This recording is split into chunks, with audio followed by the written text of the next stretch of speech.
Hey guys, we're back with the house in Fata Morgana. I can't hear. But hello. You can't hear the game. Hello.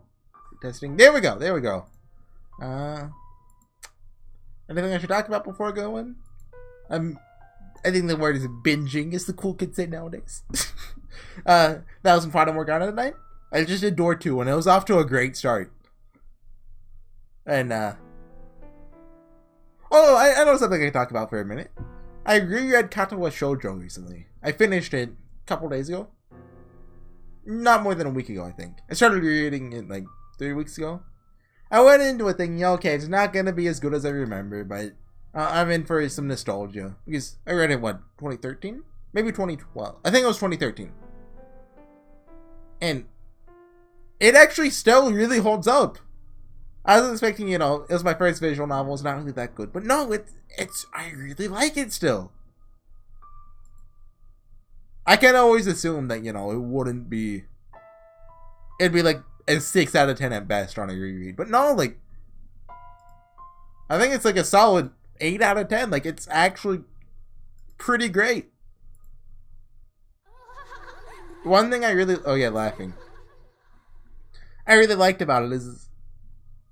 I've been calling it in my head thematically present. Like, the theme is always there, and it's always obvious, well, more or less pretty obvious what the theme is. And I just really like that, because I've read it, like, some visual novels you don't really have a theme, or if they do, it's not a, very important to the story. But I always like when the story has a theme to it. I mean, I guess you could argue that every story has a theme. Well, you kind of get what I mean by, like in the, what's it called? The Aesop guy. Aesop. Like how all of his stories has, like, I haven't read all of Aesop's fables. I think that's his main story. Does he have others? Is Aesop the author's name, or is that just... I think he's like, I know the tortoise and the hare is in there, I think, right? It's a collection of fables credited to Aesop, a slave and storyteller, believed to have lived in ancient Greece. I didn't know that about him. Okay, that's neat. But all of them have a present theme to them that, just like Katawa Shoujo, it's also neat how all the routes have their own theme independent, which I just thought is neat. Anyway, 3 minutes in, this isn't the Katawa Shoujo playthrough. This is the Beauty and the Beast playthrough. Alright, that is it for today's shopping. We have a nice and peaceful song playing, so we know everything's going to be ruined here in about 2 hours. Now the moment we've all been waiting for. Snack time. Wait, hold on a second. That's lewd. There's nothing better than having a ham sandwich in the park. Oh dear, maybe I should lower my voice when I'm talking to myself. But it's so nice that I just can't help myself. Does the weather have anything to do with talking to oneself? Not important. Food. If you were here, it would taste even better. Wondering when I'll get to see him next. Pauline! There you are. Oh dear, what's got you so frazzled, Mom? Oh, Pauline. Question mark? What is it? Did something happen? What's the matter, Mom? She's about to find her out here. What I guess fiance is dead. Mom? Pauline. This isn't like you, Mom. It's not like you at all. Tell me, what happened? I told you to stay away from men who trade. Huh? Oh, Pauline, my dear daughter. Oh, this is the merchant's beloved! Why must God be so cruel to such a sweet girl? You're hurting me, Mom. Don't squeeze so tight. What's gotten into you? Listen carefully, Pauline. Let's be calm and hear me out, understood? Your lover, the beloved man you wait for, is dead.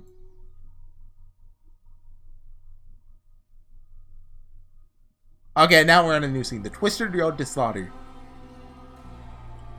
Okay. The beast's humanity began slipping away from him after that encounter. He had returned to the thing that I had found in the cellar. Merchant, you just want to ruin everything, don't you? Actually, proud the merchant's hall is looking more barbaric than ever. I mean, it's totally the merchant's fault for having the sword at the ready. Because, like, he knew it could come to that. But even then, he still mentioned the beast. Because, you know, he doesn't want to live. Despite all the effort he had put into learning to act like a human, he now ripped the velvet curtains off the wall, howling shrilly.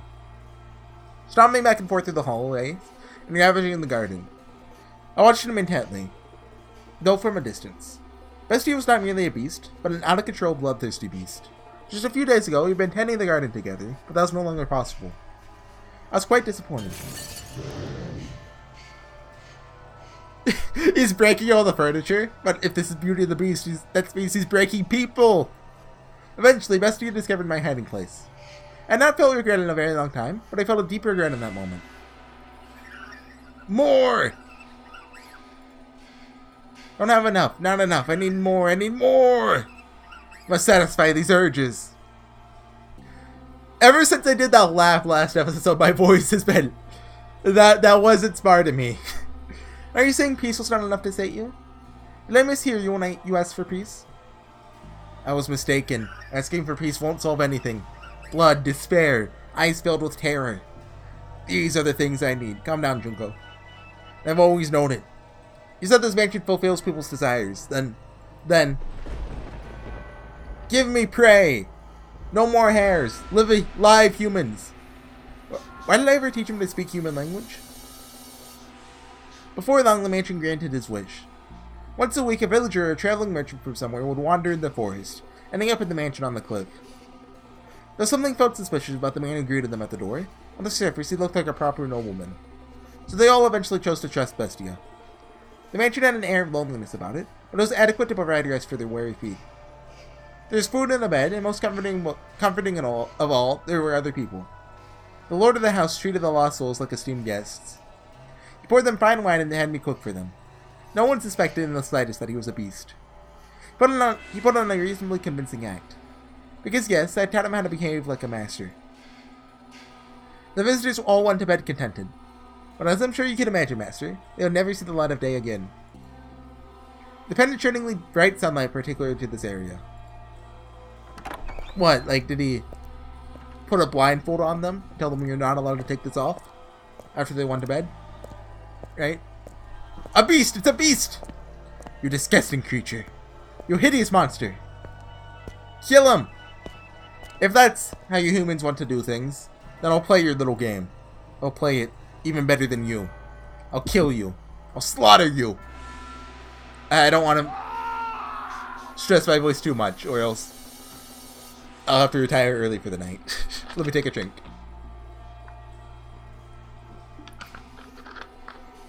You got one episode of me doing some cool voices. That's enough, right? That's it. Cry for me. Beg for your life. Pray for my mercy. Weep and struggle and suffer and die. No one understands. No one could possibly understand my despair. What did I ever do? Was it just because I'm a beast? When did I become a beast? Why do beasts have to die? Beasts are savage, so they must die. I'm a beast, therefore I'm a savage. Therefore I'm savage. In which case, I'll kill them. I'll show them what makes a beast so terrifying. Look, the laughs will kill me last time. I'm not doing this again. Moonlight crept through their torn velvet curtains, shining down upon the blood-soaked beast. It was a sight that would incite terror in anyone. Look at this. No one can stand up to me. Humans are no chance against beasts. Look, come on. You're laughing too much. More. I need more. Give me more prey.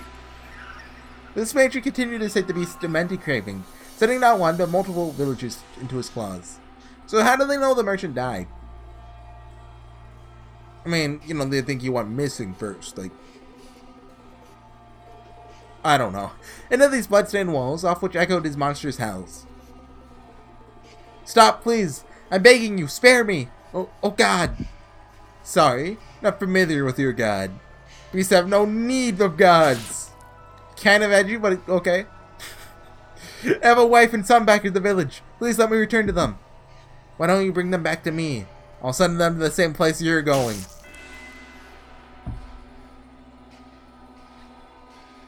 I'm with child. Please let me go. Are you now? In that case, I'll kill the baby first. That's pretty edgy too. You dang monster. Ha ha ha ha ha. That's right, I'm a monster. By killing, no one can defy me. I have to show the world that I, the beast, are the most frightening thing on the earth. The beast began to change his style, like he seek banquets out of his kills. Some days, he would tie his guests up in the cellar, playing with them for hours until they finally died. Some days, he would drain them of their blood and bathe them in it. Some days, he would spread them out on the table and feast upon them. Every week, another atrocious party. He did everything imaginable. As a faithful servant in the house, I'm confident I can do most anything I'm asked. Though you can truly imagine my surprise at having to use the cooking skills I learned while serving the Flaxen Hair family to do that. I can only wonder if it actually tasted any good. What do I? Cook for people, right? Well, no, well, take out a word there. Cook people. Vesty's peculiar sword was always with him for his twisted banquets of self-gratification. It's implying she cooked people, right? However, much blood stained it. It never lost its sheen. It was as though the sword drank of the flesh of humans. Master, can you imagine how wretched I felt? The mansion, once a beautiful sight to behold, reeked of death and acrimony? I think I said that right. The stench of rotting flesh seeped from the cellar. Even the years it spent forsaken and in ruins were preferable to that. Or perhaps I only had myself to blame. It was I who invited the beast into the mansion. More! Not enough! This isn't enough to satisfy me. But Bestial still sought to hold more to his perverse parties. Most villagers were no longer enough to quell his urges. He was indeed a genuine beast. And in time, this is what he began to wish for. Can't you get me any better prey? Something truly exquisite. The perfect prey to quench the maddening thirst of mine. Do you know what he meant when he asked for the perfect prey, Master? Perhaps a hero, someone courageous enough to stand up to him, someone who could enjoy a battle to the death. Perhaps a dazzling young nymph to satisfy his other primal urges. Perhaps what he wanted was not human at all, but a demon or a phantom. I'd soon find out as the mansion attempted to grant his wish, bringing yet another guest to the house on the cliff.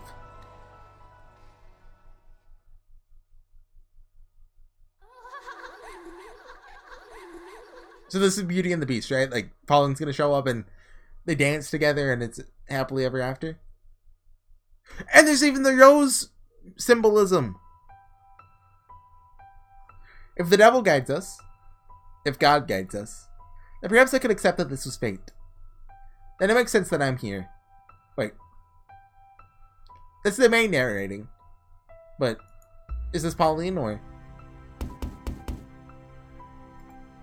Is anyone there? I've lost my way. Would you please be so kind as to spare me a little food? Ah, there. There it is. There comes the poor little offering. They never learn. They must keep coming again and again. The mansion keeps granting my wish. I'd be glad to provide you some food. You're welcome to stay the night. Get some rest. I'll have a room prepared. Oh? White-haired girl! Then I suppose I should take you up on your generosity. Maid, make sure he does not touch her. She's pure and must be protected. Not after last time. Been wandering for a very, very long time. What was that, Master? You recognize her? Imagine you would. That white hair, those red eyes, skin the color of freshly fallen snow. That flawlessly beautiful visage. You cannot possibly mistake her for anyone else.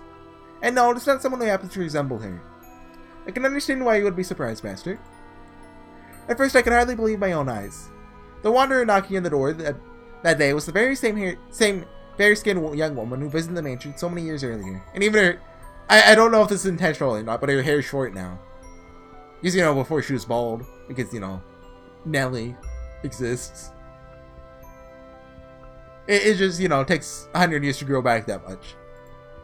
The white-haired girl must have spent many, many a night in the forest. Her crystalline skin was covered in red scratches from where she had brushed against stray branches and tree bark. She'd even lost her shoes, and was standing there barefooted, looking quite disheartened. Although there is the question, is this the same person? When the maid says it's the same person, she could mean symbolically. Like this is actually a descendant of the white-haired girl, or a reincarnation, or something like that. But that did not make her any less beautiful. In fact, you could just imagine the dense forest canopy parting to allow the sun to shine down upon her. The beast appeared surprised by her angelic beauty as well. I think the fact that her hair's short now is trying to trick you into thinking what I thought about it. I'm not falling for it. The beast appeared surprised by her angelic beauty as well. It seemed as though all the madness drained from him in that moment. He said nothing, but his eyes told all. He was entranced by the sight of her ruby red irises and her pure white hair. Pardon? I am a beast. This is what I asked for. Something to quench my thirst. You're allowed to be happy. But as I said, it was only for a moment. So rejoice. Imagine just how gratifying it will be to see such a beautiful woman writhing in the throes of death. Follow me. I'll have a bath drawn as well. Once the moment had passed, the beast was barely able to contain the wellspring of madness within himself.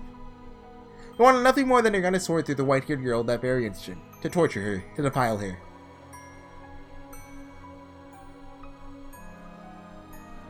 He tended to her wounds, served her supper, and drew a bath for her. Afterwards, the beast even made to provide her with a dress to wear.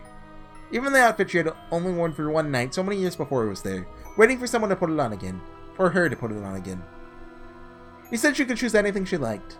She, being such a modest young woman, said she needed not have such fine attire. What a shame that was. I too wish to see her in a dress once more. I need not such fine clothing. You need to be modest. No, that's not why. Are they not to your liking then? No, I just... My apologies. You're very generous. Foolish girl. Smiling and calling me generous. I was suddenly imagining what a pretty sight it would be. The sight of her fresh blood splattered on it. The sight of her life slipping away in it.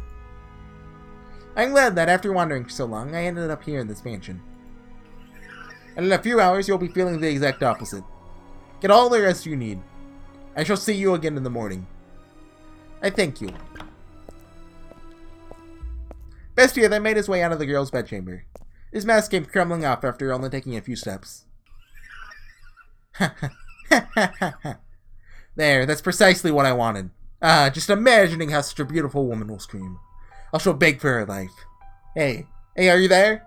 The mansion has given me the perfect offering. Hey, she not here? Is he talking to the maid, or? Someone there? Yes, I came by to ask if there's anything you needed. I cannot offer you anything extravagant, not like before, but I'm here to provide you anything in my capacity. I appreciate the offer, but I need nothing. Being allowed to stay the night is more than enough. Do you work here in the mansion? Does she have... It's really hard to tell, but it looks like one eye's yellow, one eye's red. Yes, indeed I do. I've been here for a very, very long time. A very long time? You might think this is an odd question, but... Have we met before? Something about you seems familiar. This is the face of pure despair. And I get the feeling I've been in this mansion before. Yes, we have met. Oh, that eye's red now. Her eyes changed colors. It was quite some time ago, though. When was it? It was an unimaginably long time ago. Do you remember a boy and a girl with flaxen hair? Flaxen hair. I apologize. My memory fails me. Do you not remember me either? I see. You should probably not push yourself to remember then. There are joyous times, and there are less than joyous times. But would you be so kind as to answer one question? What might your name be? My name is... I see. So you're XXX again. Again? You should get some rest. I'll make tea for you in the morning. Also... Go on, close your eyes. But Bestia never waited for morning to come. With a sword that smelled of blood hanging from his hip, the beast slowly, ever so slowly, crept towards the room where the white-haired girl slept. The time was soon approaching for the bloodthirsty beast to paint the walls with the young woman's blood, to turn her bedchamber into a gore-splattered altar upon which she would offer her to the devil. However, when he opened the door, the beast could hardly believe his eyes. She was not asleep, but sitting there as if expecting Bestia's arrival. Why are you awake? Did you not go to sleep? I heard footsteps, so I... What were you planning to do when I got here? Surely you didn't think we'd simply have a nice midnight chat. I was hoping to ask what it was you wanted. To ask what it was I wanted? Do you even realize what you're saying? Can you not see what's in my hand? You know exactly what I came here to do. Well, look at old Yakushi with that one. I don't know the name of the author with this one, but Yakushi has a habit of sublines. He drags them on, like, you know, do for like more than is necessary. Aren't you going to beg? Aren't you going to plead for your life? Aren't you going to ask me not to kill you? If it's necessary. But is that what you want? What I want is something much more gratifying than your pleas. I want to hold a banquet. It's not enough. No matter what I do, it's not enough. But you'll be enough to satisfy me. To quench this unholy thirst. To completely, wholly fill me to the bursting point. You want to know what I desire? I desire to devour you. Hey, I think... Okay, no, she has her dress on. Okay, I was like, hey, where'd her shirt go? Ah, Bestia shoved the girl back, slamming her into the mattress. Then stabbed his sword through the sheath beside her, looking down upon the girl, the moonlight at his back. Man, you better step in. Clenching her slender throat with one hand, he drew his sword once more, holding the tip but inches from her nose. So why was one of her eyes flaxen there? As you know, it likes to call this, the story likes to call it. No matter how much blood it drank, the sword continued to shine gloriously, so it had just come from the forge. It was an awe-inspiring, tear-shedding blade, the sight of which would cause anyone to imagine the misfortune about to befall them. Go on, mock me! Ridicule the hideous barbaric beast standing before you. From the moment you saw me, you thought it was unsettling, no? But you averted your eyes, because I had food for you, because I gave you a place to rest. Pretended not to notice the beast. This is retribution. Retribution for you danged humans. So beg for your life like they all do. Cry. Plead for mercy. If you say that you're ugly, then I must be equally ugly. What? What came from the girl's mouth was neither a plea, nor an insult, nor a scream. Full-grown men had wept before her, yet this slight young woman did not. Despite this terrifying beast being upon her, one was away from extinguishing her life. Even I almost shrieked in fright. Bestia could not believe his eyes nor his ears. Do you not fear me? Can you not see what I'm about to do to you? What am I to be afraid of? I'm threatening to murder you. To rip your intestines out with these claws and watch you die in agony. Oh, I thought you had a sword. I enjoy it more than anything in the world. Filling others' hearts with fear. The more lives I take, the more I enjoy it. I'm a beast, driven by madness. What I expected was for the beautiful girl before him to desperately implore him for mercy. He wanted nothing more than to see despair seep into every corner of her red eyes. For he believed that it would be a truly sublime moment, euphoria unlike anything he had experienced before. Bestia prodded her with his singular sword, poking a slit in skin smoother than silk. You mean to take mercy on me, because you see me as pitiful. But she did not do as the beast wished. She looked at him with sympathy rather than fear. This rattled the beast. He had never once seen anyone respond to him that way. What possessed you to say that? What on earth is going on through your head? Mercy! Mercy! Do you not comprehend the situation? How can you be so calm? Scream! Crying and shout!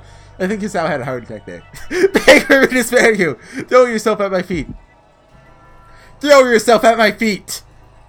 Otherwise I'm a beast! A beast that never tires of killing. To me, you appear to be a person. You're lying. You listen to the things I say and you respond with your own words. I was taught how to speak. I'm a beast who speaks human language. But you think. You use your mind to come up with responses. And you hesitate. If I'm human, then why do they disparage me so? Why do they reject me and try to kill me? Because I'm a beast. A repulsive beast. That's why, isn't it? My voice regrets doing that one. I'll do nothing to hurt you. We are alike. Alike? Don't be ridiculous. How can you say we're alike when you're as beautiful as you are?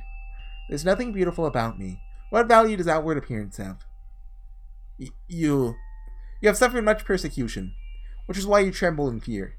I'm not trembling. I'm not afraid. I can hear the cries of your heart.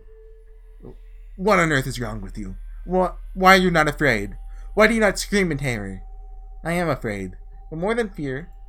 I feel like I know now what my role is. Your role? If you'll have me, then I'd like to remain here in the mansion. Are you mad? I'll eventually kill you, torture you, put you through heck, make you wish you were never born. Beauty and the Beast. That does not change my mind.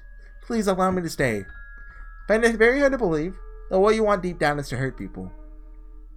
And I get the feeling that I am meant to be here. That it is my role. Bestia was at a loss. He was perhaps afraid of this girl who did not fear him, and even attempted to embrace him. She behaved too differently from the other humans he knew of, who only ever harassed and pushed him away. Why are you so kind to me? To this beast, this murderer. Oh, this scene is called How She Sees the World. I don't know when this scene switched. Probably when we got the CG, maybe? Bestia's sword slipped from his hand, hitting the hard floor with a metallic whine. When the sound died down, the white-haired girl extended her hands for the beast with the utmost affability. Her fingers were white as freshly fallen snow, something this area never saw. They traced his distinctive frame. They ran along his unusually shaped nose, slid across his rough yellowed skin, they drifted around his rather small eyes. The beast trembled once more, this time not out of twisted desire from deep within, but from the unimaginable comfort of physical contact. His fingers moved so gently, so pleasantly, wrapping him in their warmth. Are you crying? A single teardrop slid down the arc of her finger. Looking into her clear eyes, Bestia came to a realization. And at the same time, he felt somewhat dismayed. You are without sight. Oh!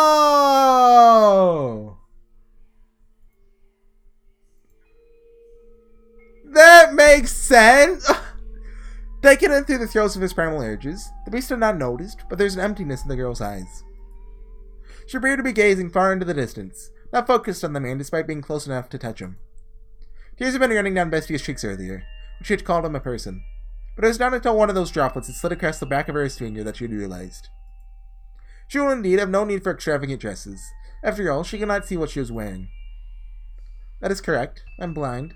Okay, we're on the lily route. I see. But whoever decided that reality is only which can be seen. I know not what appearances I have. But how she sees the world. I get it. In the darkness, everything is as one. There's no difference between beast and man. If you're a beast, then I too must be a beast. To call this girl a beast would be a paramount to eating sugar and insisting no salt. Do pardon the trite analogy, please. But you know rather well, Master, that the white-haired girl was not at all what you would call a beast. Not simply in appearance, but all the way down to her core. There's nothing beastly about her. Her words brought him faint pain, but the beast still felt, on some level, that he wanted to keep her at his side, to see what would happen. His next words were in large part impulsive. I am grateful that you cannot see. Okay, I think that's a good place to call the scene. We'll call the episode, because that's the end of the scene. Because if I keep going, it'll go like over 40 minutes, and I mean, that's just a natural stopping point. I'm liking this door already a lot more than I like door 1. And I like door 1. But I don't know, this is cool. I like it. And I hear door 3 is when it goes from like good to great. So I'm excited for door 3. Even more so than I am to, continue with door 2. So I'll see you guys next time. I'm going to take a small break, like a 15-minute no talking at all break, because my voice wants to kill me. Well, I guess my throat wants to kill me, but you get what I mean. So I'll see you guys then. Bye.